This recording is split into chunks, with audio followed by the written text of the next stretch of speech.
Spring is here, and we have to start the season right with 6 weeks of Stoke, a skateboarding workshop brought to you by Together Philly and Live Supply, geared to help everyone understand skateboarding. This program will run every Saturday and Wednesday, starting April 12th through May 17th. So you have to act fast because there's limited spots available. To sign up for the workshop and get more information, email Together Philly at hello@togetherskateboarding.com or stop by their shop in Brewerytown at 1301 North 27th Street.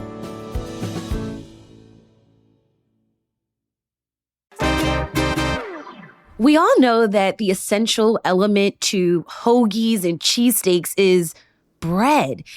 But do you ever sit back and think, what goes into this whole process? CityCast Philly producer Abby Fritz and I traveled down to Mighty Bread Company in South Philly, and we sat down with owner Chris DiPiazza, not only to talk about the city's bread scene, but also another product line he's been rolling out. It's Monday, April 7th. I'm Trenae Nuri, and here's what Philly's talking about.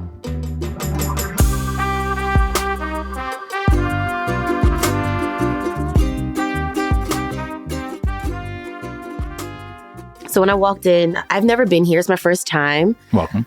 Thank you. I circled the block a few times. I'm not going to lie. I was shocked that the bakery, this large factory almost, was in the middle of a residential block. Yeah. On a one-way, you can only park on one side of the street type of block in South Philly. Yes. So we are on a hidden little side street. The bakery is big now. It did start very small. We took just a small little part of this large industrial building. This building has been an industrial building since it was built.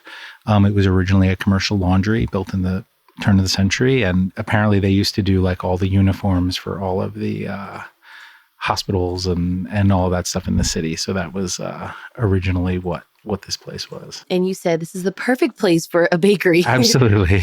I mean, it's been great for us. This building has definitely been part of our story because there aren't a whole lot of places, especially in the city, where if you want to expand, the place that you're in has room to allow you to do that. So that's really been an asset to us to be able to have a space that grows as we want to grow. Are you from Philly? No. I grew up right outside New York City. Right in Bergen County, New Jersey, so very, very far up. But I've been in Philly since 1999, 2000, somewhere in there. So for a long time. Why is it important for you to have Mighty Bread in Philly? I think that, one of my favorite parts of where we are here is that it is my neighborhood. I live a block and a half away. My daughter's school is a block away, so the people that we interact with here all the time are truly friends and neighbors and people that, this is our community. We have a ton of employees that walk to work. And I think that just, there is something special about that. It is something that, when you keep that circle small of your, all of your different aspects of your life, that's pretty exciting. That is something that really feels like you are operating in a real community. And so I really like that about where we are. So you're going to keep it in Philly, Absolutely. Keep it South Philly. Absolutely. I want to go back to 2017 when you made a pivot, right? A career pivot. So bread baking started as a hobby. I was in IT and bread baking started as a hobby. I used to bake bread and bring it into my office and share it with people there. And then I started baking more often and made friends with Sam Jacobson from Stargazy. And he offered space on his counter for me to sell a couple loaves of bread once a week. And so I started doing that. And I did a bread club, which was one loaf a week. You paid for the whole month, and it was Baker's Choice. And there were 3 pickup locations in the city. One of them was my office where I was working. One of them was Stargazy. And then the other one was Old City Coffee in Old City. And it was basically just because my wife worked next door. So it was an easy way to get stuff in there. And they're nice people. And so, so it started just with that. And then ultimately I met someone who introduced me to Emilio Bagnucci of DeBruno's. And we started selling out of DeBruno's with our first wholesale customer. That's big. Yeah. It was a big first wholesale customer. And at the time, I was baking out of West Philly, out of the Center for Culinary Enterprise. Oh, the Enterprise Center. There's a full commissary kitchen that you can rent by the hour. And they had a bread oven in there, and they had never had a baker in there before because it had just opened. And so I was able to work out of that space. And so basically I would go in before work and I would bake all this bread and deliver it and then go to my regular job. And so I did that for a long time. And then, I guess that started around 2015, 2016. And then started here. We opened this space like the first week of December in 2017. Where does the name come from? So originally, when I started, again, because it was a hobby and I had a different job and I wasn't really thinking about it as a business, it was really just as a hobby.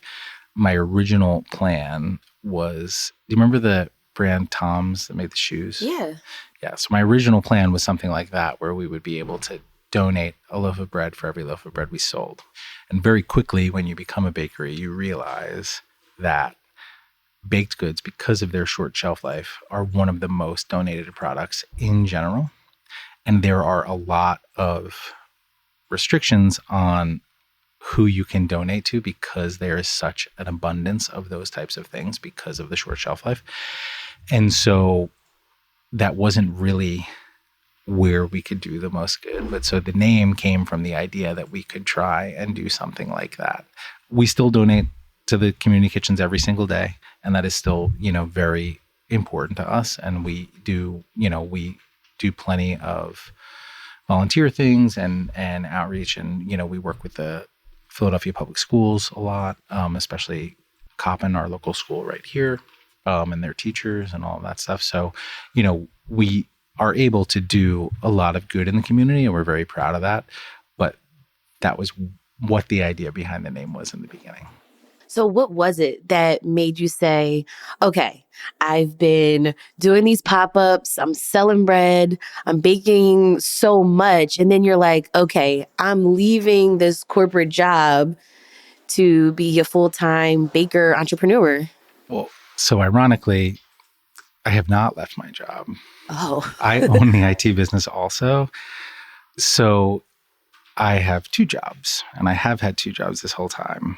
So that is a little more unique, I suppose. So that is part of, the challenge of running this business now, especially that it's so much larger than it was, balancing that with another full career. Managing 2 businesses. And then you got this award that's behind you, Restaurant and Chefs Awards, Outstanding Bakery from the James Beard Foundation, semifinalist. Yeah, that was a huge shock to us. We were super proud of that and super excited.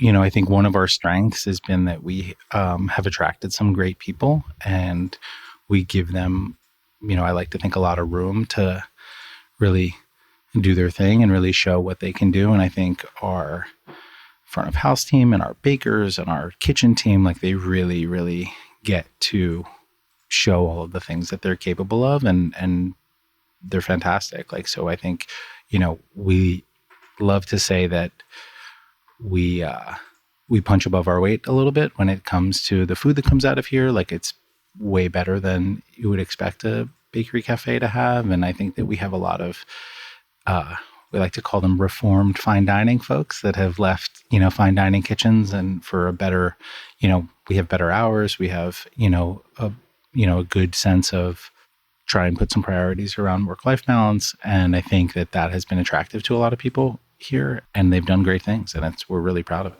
And then you decided, let's come out with a beer. Yeah, absolutely. How do you go from bread to beer? Well, so, we just started teaching our sourdough classes again. And so a little bit of this is the spiel that I give during the beginning of our sourdough class. But if you think about, some of the great fermented products that we all enjoy, right? You have cheese, and you have yogurt, and you have bread. Which you also sell in the cafe. Yes. Mm-hmm. And you have, sourdough bread, and you have beer, you have kombucha, right? All of those things, that process is pretty much identical. What changes is the raw ingredient that you start with, right? So if we're making yogurt, we start with milk we add a culture and it becomes yogurt. If we're starting with bread, we start with flour, we add a culture, it becomes sourdough bread.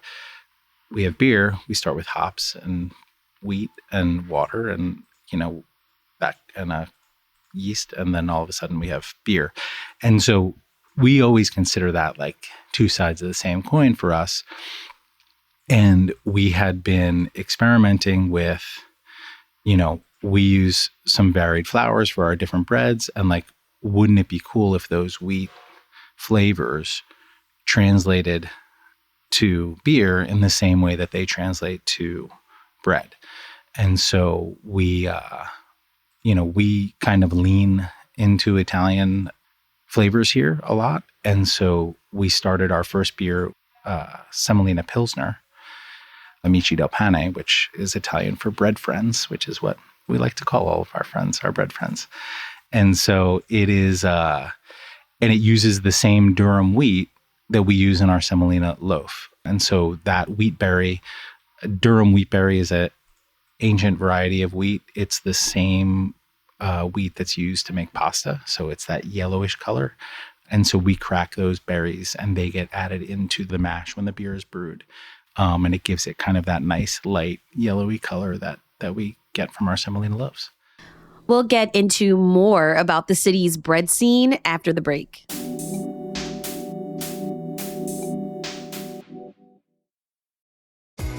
This episode is brought to you by Temptations Cat Treats.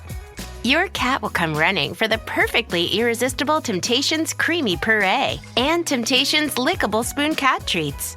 The best time to feed lickable cat treats to your cat is anytime. Feed by hand for a playful moment, in a bowl for a creamy treat, or as a topper to make mealtime fun. Visit temptationstreats.com to learn more. Get ready for Netflix's gripping new medical drama, Pulse. Set in a cutting-edge Miami trauma center, third-year resident Dr. Danny Sims is unexpectedly thrust into a promotion when beloved chief resident Dr. Xander Phillips gets suspended. Then, with the emotional and physical stakes at their highest, a storm will push the hospital and its residents to their limits. Witness how life can change in a heartbeat when you're operating under pressure. Watch Pulse, only on Netflix. We've had previous episodes about the tricky, kind of complex liquor laws in Pennsylvania. Chris, how was your experience with that? So, our license is a brewery license, and I was surprised at how long it took. It took us over a year from the time that we had decided it was something we were going to do to actually getting the license. It took over a year, and it had a lot of inspections and a lot of back and forth and a lot of like random paperwork that no one could really explain to us which paper we needed. But of course we couldn't move forward unless we had it, but nobody, so a lot of that back and forth to Harrisburg and all sorts of things to do that. So there was a lot of bureaucracy tied up with that. And we're still pretty new. So far, it's been smooth since we actually got the license, but getting the license was way more time consuming than I had originally thought it was going to be. Has it been fruitful? Like all of that effort, like do you see I think so. All of it paying off yet? Or? I think so. And like I said, we did this knowing that we weren't top of mind when people are like, hey, let's go out and get a beer, right? Like we're just not the people that you think of for that. There's so many great bars in the city, right? And we never wanted to be that. Like we're not trying to be a bar. But yeah, it's been a great experience overall. It's allowed us we now have a aperitivo happy hour from 4 to 6 on weekdays. And so it's a chance for us to have a whole new menu of like little kind of bar snacks and nicer food and whatever else and some drink specials. And it's been like just a new way to have people kind of embrace the bakery, and in the Italian style of cafes, there isn't really a distinction between a bar that you go to in the morning for your coffee and a bar that you go to at night for a drink. Like those spaces very much double as just this place where you gather and where you have a drink and where you talk to people and whatever else. And that's kind of what we want it to be. I don't think people historically think of us as coming here to have a beer, but the idea of coming here to meet your friends and have something to eat and sit down and talk, like that's right in our wheelhouse. And so this felt very comfortable for us to be like, hey, why don't you come? I'll bring the kids. They'll be in a stroller. They can have a cookie. We'll have a drink and we'll, just have some nice conversation. And that, is really what we feel like it's about to come here. I've always wanted a place like that. And there's a new beer? There is. So we are just announcing our second beer, which is called Polentone, and it's a polenta pale ale. Polentone is a Italian slang that you would use to say that someone is like slow like polenta, like they are kind of like a slowpoke, or they move real slow or whatever. And so we wanted to take advantage of that to mean take a break, sit down with a couple friends, have a beer, have some good food, and just relax. And so we're very excited for this new beer. It is based off of our corn porridge loaf, which is also a polenta bread. And so it has some cracked corn in the brew, and it is really a nice, crisp pale ale. And I think it complements our Amici del Pane, the Semolina Pilsner, really nicely. So it's nice to start rounding out our offerings as a full brewery. All right, let's talk about bread. Yeah. There's San Francisco sourdough. There's Boston brown bread. Does Philly have a signature bread style or taste? What is the bread that represents Philly? So I would say, ironically, if I had to choose a type of bread that I would associate most with Philly, it would probably be the hoagie roll. Okay. I say ironically because we don't really make a hoagie roll. Yeah, I was about to say, I don't see that on the menu. So we have, and I think that that's just an important bread to Philly's like sandwich culture, which I feel like is pretty elevated compared to some other cities, So why is it not on the menu here? So hoagie rolls are typically not sourdough. So we wanted to come up with something that still kind of fit with the style of bread that we make, but was useful in that capacity. And so we have our ciabatta, which is a long, thin loaf that's what we make the majority of our sandwiches on. And then we have our semolina lungo, which is a little bit bigger and a little bit sturdier. And that's what some of our, like the hot Tony, which is one of our sandwiches now that is like a big cheesesteak kind of thing. And, I think we are very lucky in Philadelphia to have some really great bread bakeries. And I think that we don't necessarily all fit into the same style. I think you have like people like Lost Bread that are doing some great things with fresh mill grains that they do. You have Merzbacher's doing their Philly muffin thing. Bagel, yeah. And there's a lot of people making a really good product that they're able to get out to the masses. And I feel like that's really exciting to see how,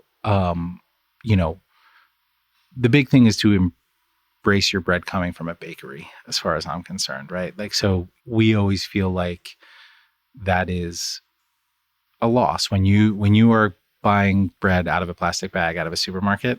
Like, that's not how bread should be, right? Like, you should be able to come and get it from the place that made it and embrace that weekly part of your shopping trip, And so I think as far as a Philly style, like, I think it's varied, and I think there are a lot of great things out there, but I do feel like that is one of the most exciting parts about bread in Philly, is that people do spend a lot of time going to bakeries and getting that baguette for dinner right before dinner and doing things like that. And I think that is kind of a testament to the food culture in our city. Chris, you just mentioned a few bread companies in the city. Any other places making good bread? Bread friends. Who are my bread friends? Is what you're. I would say Ursa Bakery. Claire McWilliams is a fantastic baker who used to bake out of here before she had her own space. She also baked at Merzbacher's for a little while out of his space when she was growing, and she does farmers markets, Fairmount and East Falls, and now she has her own production space on North Broad Street, and she uses all PA grains and does a great job with all of her breads. So much respect for her. She is a fantastic baker and friend and person. So I would say that is really up there. And then there's, places like Kettle Black who are like consistently putting out a great product and doing it like on their own terms, like very small, just the two of them, like making sure they do, exactly the way that they want. And that's truly impressive. Like, that's a really hard balance to strike, to be able to have a tremendous amount of demand and be like, nope, we're just going to do what we want to do. So I think that, Philadelphians in general are lucky to have so many choices of great places to go for bread. What's the top product that you sell here at Mighty Bread Company? I mean, our country sourdough is definitely out of volume, the top. Out of the kitchen, I would say it's our breakfast sandwiches. Describe that breakfast sandwich. So we have two different breakfast sandwiches. We have a weekday and a weekend breakfast sandwich. Cute. So the weekday breakfast sandwich is on a slice of our semolina, or on slices of our semolina loaf. And it has tomato conserva, which is kind of like a savory ketchup, arugula, and scrambled egg. We use all of our eggs are from Horseshoe Ranch, which is a farm about an hour and a half away. And they're all pasture raised. It's, they bring them right to us. It's a fantastic farm and just a super high quality product. So if you look at anything here that has eggs in it, they're deep reddish yellow color to the yolks, and they're just, you can tell that they're coming from happy chickens. And so that's the weekday. The weekend breakfast sandwich is much larger. It's on a sweet potato brioche roll, and it has pepperonata, which is like a spicy pepper spread, scrambled egg, arugula, and then you can get bacon, turkey sausage, or sauteed mushrooms as the yeah. So they are, and we sell a lot of them. People really they come out for a breakfast sandwich, So bread is in the name, but there's also lots of pastries available. Absolutely, yeah. We have a full line of laminated viennoiserie, so croissants and Danish and morning buns, and and I think that that's nice for our cafe crowd. The ability to come in and grab a croissant and a coffee on your way to work or whatever it is. Yeah. So I was just gonna ask you, I buy a baguette for Wednesday night's pasta dinner, right? I'm gonna make some Italian bread. How do I get it to last long for Thursday so we can have leftovers? Yeah. I mean, so there's a couple things. When bread goes stale, it's a process of drying out. It's losing moisture. So one of the things that you can do is you can sprinkle bread with a little bit of water if it started to stale, and then wrap it in foil, put it in the oven, 350 degrees. Once the internal temperature of the bread gets over 120 degrees, the starches inside will re-gelatinize, and so it will taste fresh again. You won't notice that it had staled. And so that's always a good tip for that. Our loaves are big, so we constantly have people ask us well, what am I going to do? It's not going to last, but I will say naturally leavened breads in general last longer. So you should get a week or so of freshness out of a loaf of bread, but you can always, slice it and freeze it and go right from the freezer to the toaster is another way to extend the life of any kind of bread that you have. Classes. You mentioned classes. So right now, the one class that we have is sourdough bread basics. So it teaches people how to make sourdough bread at home. In May, we will be announcing a whole new set of classes, both bread, pizza, croissants, a whole line of all different types of classes out of here with a lot of great instructors from our staff and a lot of great content. Chris DiPiazza, owner and founder of Mighty Bread Company, thank you so much for being on CityCast Philly. Thanks.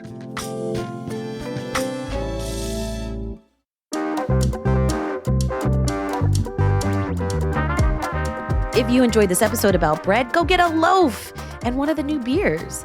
Also, rate the show, leave us a review, and make sure you hit that subscribe button. Be sure to sign up for our morning newsletter, Hey Philly, to learn more about what else Philly's talking about. We'll be back tomorrow morning with more news from around the city. Bye.